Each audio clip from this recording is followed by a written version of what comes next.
तुम्ही तुमच्या व्हिडिओची नेहमी सुरुवात करता, त्या सुरुवातमध्ये आपण एक शब्द असतात, टॅगलाईन आहे तुमची किंवा एक आयडेंटिटी म्हणू शकतो की जिवंत हृदयाच्या सळसळत्या रक्ताच्या भावी अधिकाऱ्यांनो. हो. तर या लाईनचा नेमका अर्थ काय आहे? त्याच ठिकाणी असं होतं की स्पर्धा परीक्षेच्या विद्यार्थ्यांना विद्यार्थी म्हटलं जातं, स्पर्धा परीक्षा. पण जर if you want to become a officer ना, so behave like a officer, act like a officer, think like a officer. आणि इथं खरी गंमत आहे, बरोबर म्हणजे एक खूप मोठी लाईन आहे बिटवीन द विद्यार्थी आणि अधिकारी. बरोबर. तुम्हाला अधिकारी व्हायचा आहे, तो 10वी 12वी ग्रॅज्युएशन इथपर्यंतचा जो पूर्ण प्रवास आहे स्पॅनचा, 18-22 वर्षापर्यंतचा, त्याच्यात तो विद्यार्थीच असतो.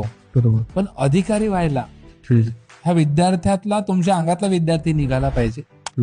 आणि मग विद्यार्थी आणि अधिकाऱ्याच्या मधातला जो स्लॉट आहे दॅट इज भावी अधिकारी. बरोबर. म्हणून माझ्या जिवंत हृदयाच्या सडसडत्या रक्ताच्या भावी अधिकाऱ्यांना